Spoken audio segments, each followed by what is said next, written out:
Semaine de prière de la jeunesse adventiste. Seigneur, pardonne-moi. J'irai. Introduction. Récemment, j'ai lu l'histoire d'un père espagnol qui a décidé de se réconcilier avec son fils parti à Madrid. Plein de remords, le père a placé cette annonce dans le journal. Paco, retrouve-moi à l'hôtel Montana mardi à midi. Tout est pardonné, papa. Comme Paco est un nom fréquent en Espagne, lorsque le père est arrivé à l'hôtel, il a trouvé 800 jeunes gens du nom de Paco, tous attendant leur père. C'est vrai, les gens ont désespérément besoin de pardon. Un grand prédicateur et écrivain a écrit quelques mots qui expriment très bien le désir ardent de Dieu de faire vivre à chacun de ses enfants l'expérience du pardon. Si notre plus grand besoin avait été l'information, Dieu nous aurait envoyé un éducateur. Si notre plus grand besoin avait été la technologie, Dieu nous aurait envoyé un scientifique. Si notre plus grand besoin avait été l'argent, Dieu nous aurait envoyé un économiste. Si notre plus grande folie avait été l'amusement, Dieu nous aurait envoyé un comédien. Mais notre plus grand besoin était le pardon. Alors Dieu nous a envoyé un sauveur. Développement. Le livre de Jean, chapitre 8, raconte un incident dramatique qui s'est produit un jour où Jésus enseignait sur les marches du temple à Jérusalem. Soudain, une femme qui avait été prise en flagrant délit d'adultère a été violemment jetée aux pieds de Jésus. Ce sont les chefs religieux du temple de Jérusalem qui ont jeté la prostituée aux pieds de Jésus. Ces chefs exigeaient que Jésus prononce un jugement sur le sort de cette femme, comme le dictait la loi de Moïse. Moïse, dans la loi, disait les scribes et les pharisiens, nous a ordonné de lapider de telles femmes. Toi donc, que dis-tu ? Ellen White, commentant cette histoire, a écrit ceci. Le respect qu'ils affichaient cachait une ténébreuse machination ourdie en vue de sa ruine. En saisissant cette occasion pour obtenir sa condamnation, persuadés qu'on aurait des preuves pour l'accuser, quelle que fût sa réponse. S'il acquittait cette femme, on l'accuserait de mépriser la loi de Moïse. S'il déclarait qu'elle méritait la mort, on l'accuserait auprès des Romains d'assumer une autorité dont ils avaient le monopole. Toutes les personnes présentes attendaient avec impatience ce que Jésus allait dire. Mais, à leur grande surprise, Jésus s'est simplement accroupi et s'est mis à écrire dans le sable avec son doigt. Personne ne sait avec certitude ce qu'il écrivait. Les scribes et les pharisiens étaient irrités que Jésus n'ait pas répondu à leurs questions. Lorsqu'ils le pressèrent à nouveau, Jésus se leva et dit « Que celui de vous qui est sans péché jette le premier la pierre contre elle. » Le maître écrivit à nouveau dans le sable. Le message qu'il écrivit eut un fort impact sur les accusateurs de la condamnée. Un par un, ils s'en allèrent. Quand Jésus s'est finalement relevé et qu'il regarda autour de lui, les accusateurs étaient partis. Il se tourna alors vers la femme et dit « Femme, où sont ceux qui t'accusaient ? Personne ne t'a-t-il condamné ?» Devant la foule, la femme répondit pleine de honte. « Non, Seigneur. » Jésus la regarda alors et lui dit « Je ne te condamne pas non plus, va et ne pêche plus. » Cette merveilleuse histoire a un message d'espoir pour chacun d'entre nous. Nous remarquons clairement comment Jésus a pardonné et restauré la vie de cette femme qui avait été prise en flagrant délit d'adultère. Par les mots « Je ne te condamne plus non plus, va et ne pêche plus », Jésus donne à cette femme une seconde chance, une occasion de pardon pour commencer une nouvelle vie dans la pureté et la sainteté. D'autre part, l'acte de Jésus écrivant sur la terre contient également une leçon de grâce et de miséricorde pour chacun de nous.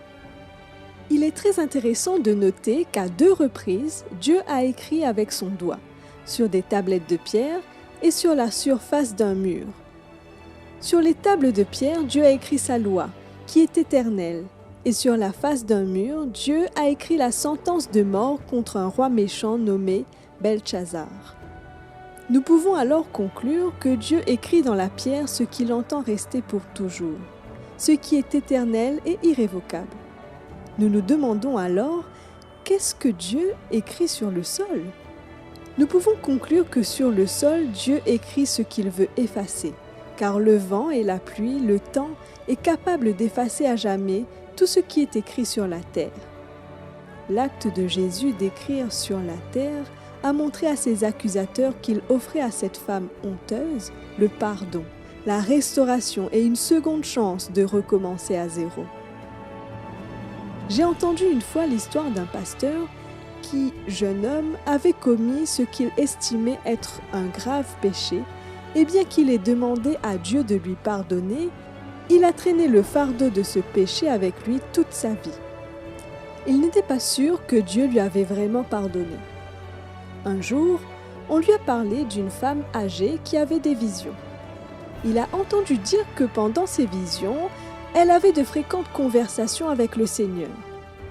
Au bout d'un certain temps, le pasteur a finalement rassemblé assez de courage pour rendre visite à cette femme. Elle l'a invitée à entrer et lui a offert une tasse de thé. Vers la fin de la visite, il posa la tasse sur la table et regarda la vieille dame dans les yeux. « Est-il vrai que parfois vous avez des visions ?» demanda-t-il. « Oui, » lui répondit-elle.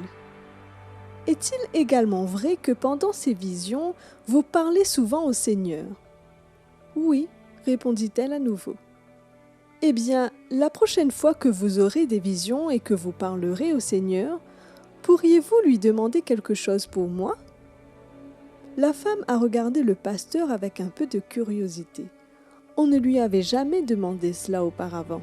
« Oui, ça me ferait très plaisir, » répondit-elle. « Que voulez-vous que je lui demande ?»« Eh bien, » commença le pasteur, « pourriez-vous lui demander quel péché votre pasteur a commis quand il était jeune ?» La femme, très curieuse désormais, accepta. Quelques semaines passèrent et le pasteur rendit à nouveau visite à la femme. Après une autre tasse de thé, prudemment et timidement, il lui demanda « Avez-vous eu encore des visions ?»« Oui, j'en ai eu, » répondit la femme. « Avez-vous parlé au Seigneur ?»« Oui. »« Lui avez-vous demandé quel péché j'avais commis quand j'étais jeune ?»« Oui, » répondit la femme, « je l'ai fait. » Le pasteur, nerveux et effrayé, a hésité un instant puis a demandé « Eh bien, qu'est-ce que le Seigneur vous a dit ?» La femme regarda le visage de son pasteur et lui répondit doucement « Le Seigneur m'a dit qu'il ne se souvenait pas. » Dieu pardonne complètement. Le prophète Michée, écrivant sur le pardon divin, s'est interrogé. « Quel Dieu est semblable à toi, qui pardonne l'iniquité, qui oublie les péchés du reste de ton héritage ? Il ne garde pas sa colère à toujours, car il prend plaisir à la miséricorde. Il aura encore compassion de nous.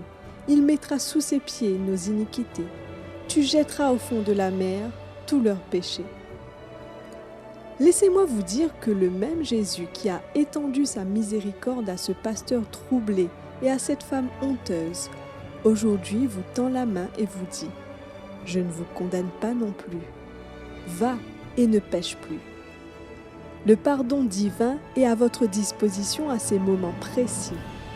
Aujourd'hui, le Seigneur vous invite par ces mots. « Venez et plaidons, dit l'Éternel. Si vos péchés sont comme le cramoisi, ils deviendront blancs comme la neige. S'ils sont rouges comme la pourpre, ils deviendront comme la laine. » Conclusion. Qu'est-il arrivé à la femme de notre histoire? Est-elle retournée à sa vie de péché? Eh bien, laissez-moi vous faire part de ce qu'Ellen White nous dit à son sujet. Cette femme pénitente est devenue l'une des plus fidèles amies de Jésus. Elle lui a restitué son pardon et sa compassion par un amour et un culte dévoué. Par la suite, lorsqu'elle se tint au pied de la croix, frappée par le chagrin, qu'elle vit l'agonie sur le visage de son Seigneur, qu'elle entendit son cri amer, son âme fut à nouveau transpercée car elle savait que ce sacrifice était dû au péché. sa profonde culpabilité qui avait contribué à provoquer cette agonie du Fils de Dieu lui semblait très lourde. Elle sentait que les douleurs qui avaient transpercé le corps du Sauveur étaient pour elle. Le sang qui coulait de ses blessures devait effacer son passé de péché. Les gémissements qui s'échappaient de ses lèvres mourantes étaient dus à sa transgression. Son cœur était affligé d'un chagrin qui dépassait toute expression, et elle sentait qu'une vie d'abnégation expiatoire compenserait mal le don de la vie, acquis pour elle à un prix si infini. Nous pouvons voir qu'après avoir été pardonnée, cette femme a vécu un changement complet dans sa vie. Sa gratitude envers Jésus était telle qu'elle a choisi d'être sa disciple et l'une des plus loyales. Mais une chose que nous ne devons pas oublier, c'est qu'elle a suivi Jésus jusqu'à la croix. La plupart des gens ont abandonné Jésus. Elle a courageusement témoigné de sa foi. Cette femme qui a trouvé un jour le pardon a fini par être une fidèle disciple du Seigneur. Elle n'est pas restée là où il l'a trouvée. Elle a choisi de vivre une vie consacrée à Dieu. Elle a choisi de tout abandonner, de tout laisser derrière elle et de marcher dans la voie de la justice et de la pureté. Lorsque nous faisons l'expérience du pardon, nous sommes prêts à tout abandonner pour le Seigneur. Mais nous ne pouvons surtout pas nous taire. Comme cette femme, vous aussi vous renoncerez à tout pour suivre Jésus et dire « Seigneur, j'irai ». Question de réflexion. Pourquoi la femme de cette histoire a-t-elle été amenée à Jésus? Qu'enseigne l'attitude de Jésus envers la femme adultère?